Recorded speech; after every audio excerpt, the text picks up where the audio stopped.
Hello, beautiful souls. It's Kerry having a Piscean Pirate Queen update today because I'm doing an astrological chart in relation to the new moon in Libra, in the sign of Libra, which is happening on the 3rd of October at 4:19 a.m. Adelaide time. Now, if you're in the UK, that will be on the 2nd of October, and it will be late in the evening. So I'll let you do the calculations. So I'm just going to quickly hold the chart up so you can have a look. It's a very exciting new moon because it's an opportunity for us to purge our old way of relating to people. When we grow up in family situations, we unconsciously take on the ways of relating that are passed down from our parents, our grandparents, etc. And these can be very dysfunctional. A lot of people believe they grow up in dysfunctional families, and this is an opportunity the universe is presenting the entire collective with to do things differently. So I'll just quickly hold the chart up so that you can have a look. So over here we see the new moon, and at a new moon the sun and the moon are always conjunct, exactly. And we also have a conjunction here with Dark Moon Lilith, it's called. So I'll talk about that in a minute. And a couple of other things I would just like to point out is we have this grand trine here between the planet Mars in Cancer. And so this is about instinctual way of relating. And also Saturn in Pisces over here, which is about our spiritual journey, our spiritual responsibility, our responsibility to accept that we're souls here having a spiritual journey. And down here we have Venus in the sign of Scorpio. So this is what we call a grand trine in water. And this is an opportunity to transform. So there can be deep emotions when we're looking at the water signs, especially when it's between Mars and Venus and Saturn. So we're talking about breaking down the structures of the old way of doing things. Now, we talk about it as the old way of doing things because the new moon is conjunct the South Node, and the South Node is in the sign of Libra. And it's at 6 degrees of Libra. And so what we're talking about is being able to perceive a new way of doing things. So we each carry within ourselves the ability to conceptualize how we would prefer things to be, even if it's that we prefer that they weren't the way that they are. So that capacity to do that is like being able to operate in two realms at once, accepting the reality of the way things are and then having an expectation that things could be better. All right, so what does that entail? How do we make use of this energy? New moons are a great opportunity to plant the seeds of what you want more of in your life. And so one of the things we might do is change the way that we respond to people, so particularly in relationships. Now, I'm just going to try to pull everything together and give you a little bit of a summary about how to use this. So if you have habitually fallen into a pattern, for example, of being a people pleaser. Perhaps you grew up in a dysfunctional family. I certainly did, where there's this need to kind of make allowances for other people's pain, suffering or dysfunction. And look, it's not about apportioning blame to anyone. Quite often when you find yourself in dysfunction as a child, it's because there's been trauma on the family line. And sometimes this is intergenerational stuff that the community hasn't had the capacity to deal with before now. We've really been in a very strong build era where we've built this whole new kind of structure and civilization. We call it modern civilization. And if we think about the people who were here just 100 years ago, they were living in fairly primitive conditions by today's standards. So we need to kind of take that into consideration and really find in our hearts the ability to forgive and let go, because you know, like we don't know the bigger picture. We don't know what people are here to work on karmically. Our responsibility is simply to ourselves. And this black moon conjunct this new moon, the black moon Lilith, this is about the kind of instinctual dark feminine traits, our kind of more animal nature, and the ability to accept our sovereignty, to see ourselves as a separate sovereign being here. It's great to see yourself as part of a family unit if you have that as a support system. But if it is a support system of dysfunction, it's not actually doing you any good, because you're unable to live in your truth. You're unable to truly express your truth and sovereignty and stand up for who you are as a person. So I'll give you an example. Say, for example, you're born into a family where there's a dysfunctional family pattern, but there's wealth. And there's the threat of that wealth. There's a threat of that wealth being used against you or dangled over you like a carrot. So you stay in the family system so that you don't get written out of the will.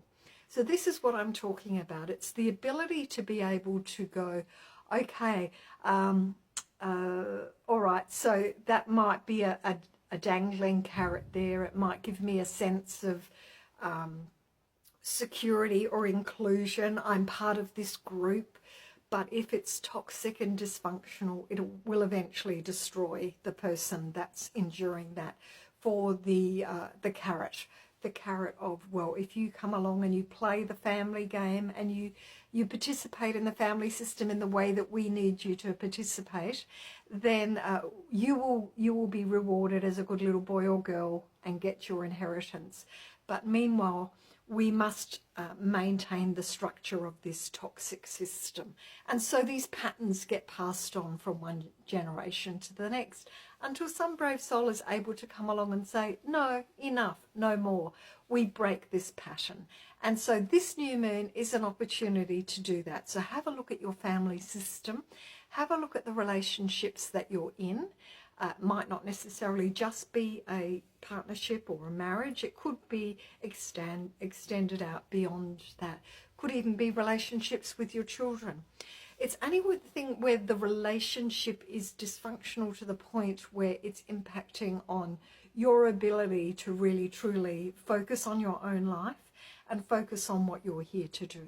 So, for example, this might happen if there was someone in the family who was suffering from an addiction, say, because this is a very powerful kind of way of pulling someone continuously back in, pulling them back in, this dysfunction. And it relies on really manipulation of your authentic compassion for people who are suffering. So addiction is a tragic situation. But if the person who has the addiction is unable or unwilling to change or to deal with that, it can kind of leak out and impact on the wider family system. Now, I like to think of this almost like a demon that takes possession of, say, a child. Let's just say a child. So we might see a teenage child or a child in their early adulthood, where the parent really hasn't kind of been able to truly sever that relationship, in the sense that you're an adult, you have agency, you must take responsibility for the decisions that you choose to make. I love you, but I don't accept you, making these choices which then impact on the wider family or the wider group. So it can take a while to be able to get to that point. But if you stop looking at the person as the child and see them as someone almost like who has become a host for some kind of demonic possession, because we could see this as a spiritual illness, a spiritual sickness, and the force that I'm talking about is like a demonic host. It's a demonic, like a vampire type of situation, where the child or the person is being used almost like a host to just supply this endless energy out to this demonic force. Now, I'm using this kind of dramatic symbolism to try to use it as an analogy or a metaphor to describe the dynamics that are going on. So you can help that child as much as you like. You can help them until you don't have a stitch of clothing left on your back. You have nothing left in your own bank account.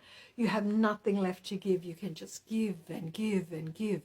It isn't benefiting the child.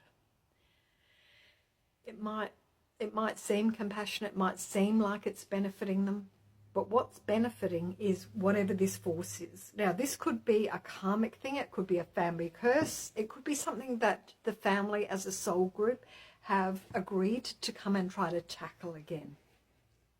Because we reincarnate in soul groups. And so perhaps we got it wrong last time. Perhaps it's time now to try again. And so the new moon message for this one is to really study methodically. Have a look at what's going on in your family or in your relationships. It might be the in-laws. It might be the in-laws that are really toxic.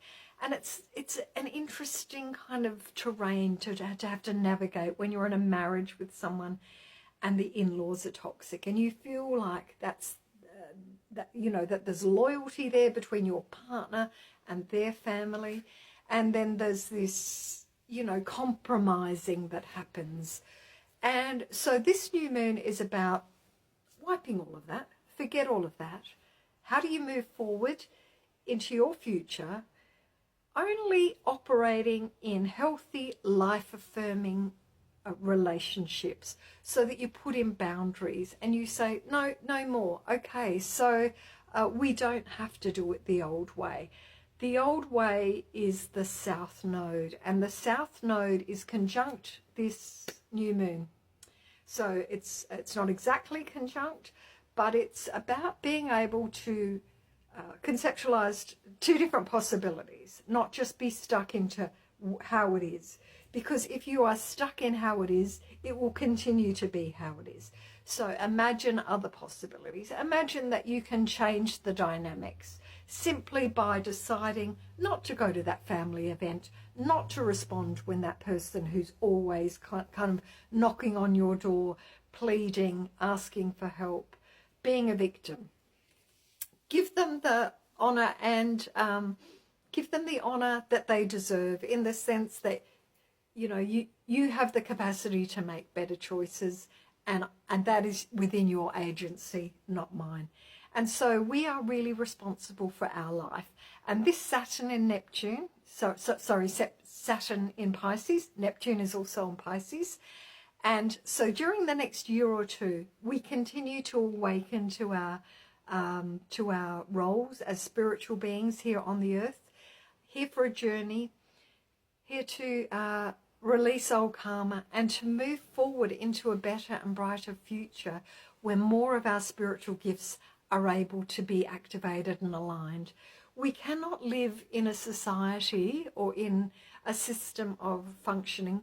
We cannot live in a more advanced society where all of our spiritual gifts are activated and operating.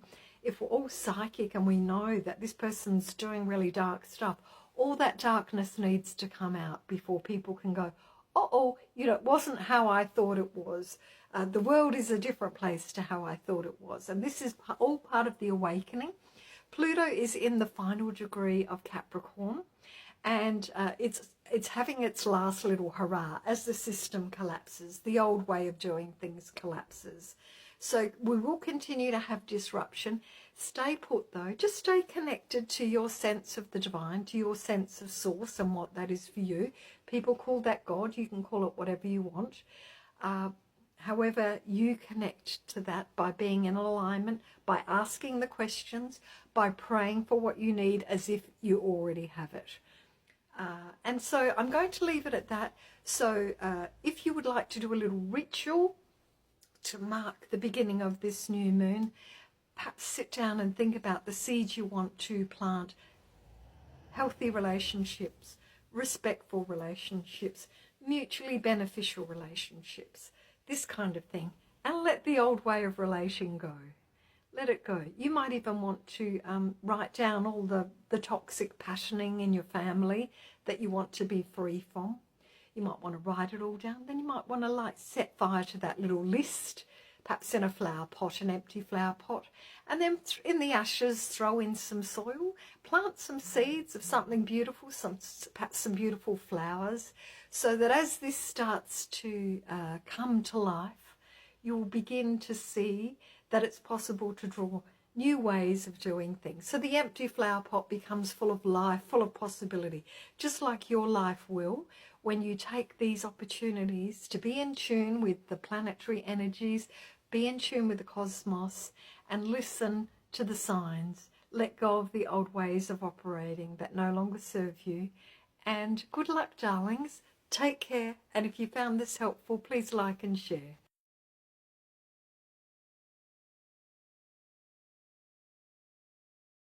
Oh, there me hearties, it's Kerry Piscean Pirate Queen coming to you with a forecast about the natal chart of former President Donald Trump. I have his chart here and there are some key features which indicate that this man is a born leader, he's here to lead, he's here to rule, and he's here to be a transformer. First thing is that the Sun is in Gemini and it's conjunct the North Node, which is about our quest. So this is a leadership position because it's in the 10th house. The 10th house is about being a public figure, or in the traditional sense, it would be the king. So the Sun rules his ascendant, which is at 29 degrees of Leo, and that ascendant point is conjunct the royal star Regulus. So this man is royalty. Even if it's spiritual royalty, he's here for a higher purpose. He also has an important midpoint, which is connected to transformational ability coming through him from the higher power directly. He's got the planet Pluto and Mars, both in Leo, both in the 12th house. Pluto in the 12th house is unaspected and out of bounds. This man is going to find a way. He will find a way. And when the planets are unaspected or out of bounds, they don't behave in the normal conventional way. This man is a maverick, no doubt about it. Now, the other thing is that Mercury rules his Sun and also the North Node, because they're both in the sign of Gemini, which is the communicator. So this man is an unusual communicator. He finds a way. He has transformed the way that presidential candidates communicate with the general public. He has circumnavigated the system. So this is what I'm talking about, someone who is unusual and finds a way. This man's not going away, and expect to see him back, but he's here for a special purpose, and that is about transforming the collective, transforming for all of us. Thank you for listening.